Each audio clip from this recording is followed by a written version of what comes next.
नमस्कार दोस्तों, introvert reflection में आप सभी का फिर से स्वागत है। इस वीडियो में मैं डिस्कस करूंगा बीजेपी के गद्दावर नेता सुशील कुमार मोदी जी के बारे में। शुरू करते हैं। इनका जन्म पटना में हुआ 1952 में 1952 में मारवाड़ी समाज में, यानी जो कि बिजनेस ओरिएंटेड फैमिली होती है बैस्य में। इनके फैमिली में कौन कौन है? इनके फैमिली में इनके पिताजी मोती लाल मोदी जी, इनकी माताजी रत्ना देवी। इनकी शादी 1987 में हुई जेसी जॉर्ज से। बहुत ही इंटरेस्टिंग कहानी है इनकी शादी की। इनकी जो शादी हुई वो इंटर कास्ट और इंटर रिलीजन मैरिज है। बहुत लोग ऐसा सोचते हैं कि बिहार की जो सोसाइटी है वो लव मैरिज को उतना प्रमोट नहीं करती है और वो उसको बर्दाश्त नहीं कर पाते। उनके लिए एक ये नजीर है। 1987 में इन्होंने लव मैरिज की थी। बहुत ही इंटरेस्टिंग कहानी है ये। और जेसी दोनों ट्रेन से मुंबई से आ रहे थे, उसी बीच उस ट्रेन में ही इनकी पहली मुलाकात हुई और फिर प्यार हुआ और उसके बाद फिर शादी हुई। इनके शादी में अटल बिहारी वाजपेयी भी आए थे और उन्होंने एक बहुत ही शानदार भाषण दिया था जिसमें उन्होंने सोसाइटी में inter caste inter religion marriages को प्रमोट करते हुए बहुत ही शानदार भाषण दिया था। तो ये है इनकी फैमिली। इनका एजुकेशन जो हुआ वो बीएससी इन्होंने बीएन कॉलेज पटना से किया और फिर पटना साइंस कॉलेज में ये एमएससी करने गए थे बॉटनी में। इनकी स्टार्टिंग पॉलिटिक्स में यहीं से हुई। ये सोशल मूवमेंट से जुड़े जय प्रकाश नारायण के यहाँ पे ये स्टूडेंट लीडर थे। उस समय लालू जी प्रेसिडेंट हुआ करते थे और ये उसके सेक्रेटरी हुआ करते थे। तो स्टूडेंट पॉलिटिक्स से इन्होंने एंट्री की पॉलिटिक्स में। उसके बाद नेपोटिज्म का जहां एंगल है इनके ऊपर, ऐसा जैसा कि रामविलास पासवान और लालू जी पे लगता है, नहीं है। बाकी इनका जो परिवार है, इनके पिताजी और माताजी, वो भी पॉलिटिक्स में नहीं थे। तो ये सेल्फ मेड मैन है। इनको नेपोटिज्म का एडवांटेज नहीं मिला है। इन्होंने अपनी मेहनत से जो भी पाया है, अपनी मेहनत से पाया है। सेल्फ मेड मैन है। अचीवमेंट्स इनके बहुत सारे हैं। आज ये बीजेपी के गद्दावर नेता, आज डिप्टी चीफ मिनिस्टर हैं बिहार के। अगर कुछ समय को हटा दिया जाए बीच में 3-4 सालों को, तो ये 2005 से लगातार डिप्टी चीफ मिनिस्टर हैं बिहार के। इसके पहले ये चीफ विप थे बीजेपी बिहार लेजिस्लेटिव पार्टी के, फिर लीडर ऑफ अपोजिशन हुए, फिर ये एमएलए बने और ये बीच में एमपी भी बने थे। उसके बाद डिप्टी चीफ मिनिस्टर 2005 से लगातार ही है। बीच में महागठबंधन की जब सरकार थी उसको हटा दिया जाए। इनके जो एसेट्स जो टोटल इन्होंने डिक्लेयर किए करा है इन्होंने इलेक्शन कमीशन को, ये अराउंड 2 करोड़ है। इनकी जो चल और अचल संपत्ति है टोटल मिला के 3 करोड़ के आसपास या 4 करोड़ के आसपास होगी। तो करोड़पति इंसान है, बिहार गरीब राज्य के करोड़पति नेता। तो टोटल मिला के 3-4 करोड़ के आसपास इनका टोटल एसेट बैठता है, चल और अचल संपत्ति अगर दोनों मिला ली जाए तो।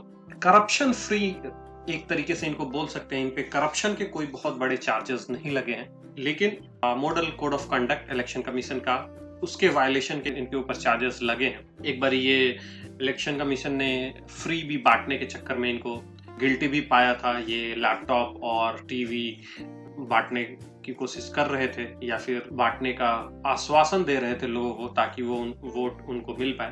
तो वो मॉडल कोड ऑफ कंडक्ट के वायलेशन का इनको गिल्टी पाया गया था। उसके बाद फिर इन्होंने अपना जस्टिफिकेशन दिया था इलेक्शन कमीशन को और इलेक्शन कमीशन ने फिर इनको थोड़ा सा डांट के छोड़ दिया था। फिर एज सच इनके ऊपर कोई करप्शन के केसेस नहीं है। क्रिमिनल केसेस एज सच बहुत ही जो ग्रीवियस नेचर के हैं वो नहीं है। सिविल केसेस भी एज सच बहुत नहीं है। 500, 501, 502, 504 जो आईपीसी के सेक्शंस हैं वो मोस्टली डिफेमेशन के केसेस हैं, डिफेमेटरी हैं, ब्रीच ऑफ उस तरीके के केसेस हैं। तो बहुत ही ग्रीवियस चार्जेस एज सच नहीं है ऐसे। फिर आरपी एक्ट में, रिप्रेजेंटेशन ऑफ पीपल्स एक्ट के भी इनके ऊपर कुछ केसेस हैं, बट इतना कोई मेजर करप्शन का चार्ज या फिर ऐसे बहुत क्रिमिनल ऑफेंसेस एज सच नहीं है इनके ऊपर। करप्शन केसेस एज सच, जैसे मैंने बोला, डायरेक्ट करप्शन केसेस नहीं है, लेकिन इनके परिवार में कजन सिस्टर हैं रेखा मोदी, उनके ऊपर इनकम टैक्स डिपार्टमेंट ने रेड करा था। अगर देखा जाए तो इनके कुछ जो पहले के साइनो इंडियन वार 1962 में हुआ था, तो सिविल डिफेंस उस समय ये एनसीसी या सिविल डिफेंस जो भी होता था उसमें इन्होंने पार्ट लिया था। Foreign infiltrator bordering district of Bihar पे तो ये काफी एक्टिव थे उस टाइम पे अपने जवानी के दिनों में।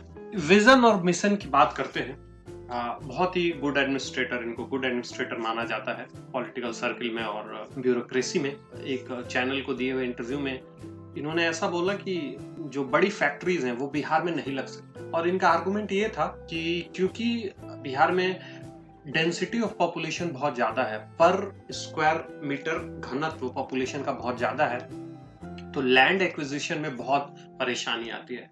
और क्योंकि फैक्ट्रीज को बहुत सारा लैंड चाहिए होता है, इसलिए बहुत बड़ी फैक्ट्रीज बिहार में नहीं लग सकती। ये इनकी सोच है, इनका विजन है। अब अगर इनकी ये सोच है, यानी बिहार तरक्की नहीं कर सकता, ऐसा नहीं है। ये मानते हैं कि कुटीर और लघु जो एमएसएमई सेक्टर है उसको बढ़ावा दिया जा सकता है बिहार में। मेरा अपना पर्सनल आर्गुमेंट ये होगा कि बिहार में कोई लैंड की कमी नहीं है, इनोवेटिव सॉल्यूशन की जरूरत होगी। अब आप हर जिले में देखें, पटना में देखें, आप चीफ मिनिस्टर आवास 2 एकड़ में, लीडर ऑफ अपोजिशन का आवास, डिस्ट्रिक्ट जज का आवास, डीएम एसपी का आवास इतना बड़ा क्यों होता है? वो ऑक्टोपस है क्या? 8 कमरों में एक एक पैर रखते हैं, ऐसा तो है नहीं। क्यों नहीं उनको एक 3 BHK या 4 BHK फ्लैट में मूव करके उसको लैंड को दूसरे पर्पस के लिए यूटिलाइज किया जाए? पटना की बात, दूसरे डिस्ट्रिक्ट में एसपी आवास, डीएम आवास और भी बड़े बड़े हैं जिनकी कोई यूटिलिटी नहीं है, अगर उसको यूटिलाइज करें। फिर रेलवे के पास इतनी जमीन है, दूसरी जो फैक्ट्रीज है उनके पास इतनी सरप्लस जमीनें हैं, और लैंड एक्विजिशन में अगर प्रॉब्लम आती भी है तो जिसका लैंड है उसको अगर आप सही मुआवजा दें तो मुझे नहीं लगता कि लैंड एक्विजिशन में भी प्रॉब्लम आएगी। इसमें लगता है इनकी सोच थोड़ी कम है, इनको घूमने की जरूरत है। जाके सिंगापुर देखें, जाके हांगकांग देखें, जहाँ पे पॉपुलेशन डेंसिटी बहुत ज्यादा है, फिर भी वहाँ पे फैक्ट्रीज हैं और बहुत ही प्रॉस्पेरस फैक्ट्रीज हैं। तो इनको एक्सपोजर की जरूरत है, इस सेंस में मुझे ये लगता है। हालांकि ये गुड एडमिनिस्ट्रेटर हैं, टू द पॉइंट काम करते हैं, करप्शन के कोई चार्जेस नहीं है। धन्यवाद।